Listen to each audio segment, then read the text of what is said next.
Hi friends, it's Rue again, and today we're making an easy eggplant raita with a special flavor twist at the end. So stay tuned to the end to see how I make my raita extra flavorful. So I recommend using a Chinese eggplant, or what we call Chinese eggplant, which is the long, thinner, the lighter purple eggplant. I find that they're a little less bitter, and the skin's nice and thin because I cook this with the skin, chopping in real time here so that it's easier to eat and it's faster to cook as well. I don't have to spend time peeling it. So just in a nice thin layer in a pan with lots of oil in the bottom. As you know, eggplant soaks up oil, so you need to kind of do this in batches and don't overcrowd your pan, otherwise they won't crisp up nicely. And then using a full fat yogurt here, I use water to thin it out to whatever consistency I want my raita to be. And this one I kind of wanted it to be a little thicker, but still scoopable.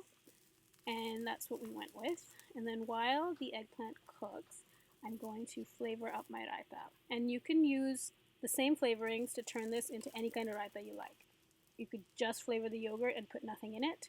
You could add cucumbers instead. You could even do boiled beetroot, and that'll actually turn the yogurt a little bit pink, but it'll be so good. And the beetroot gets a little bit of a sweeter flavor to the yogurt. I love it. Just beetroot raita is like a meal for me. So is eggplant raita, really. And there we go. Get them nice and golden brown and pop them out into a plate.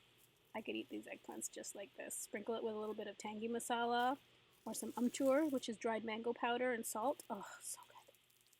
But I shall refrain and continue making raita for you. Now, once the eggplant is done, we're going to add it into our yogurt mixture.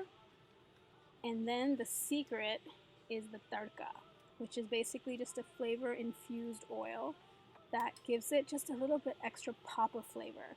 You do this right before you want to serve it. So the yogurt and the raita, the way it's made right now with the eggplant in it, will sit in the fridge for a couple of days and the flavors just develop over time. So totally make this ahead of time and let it sit.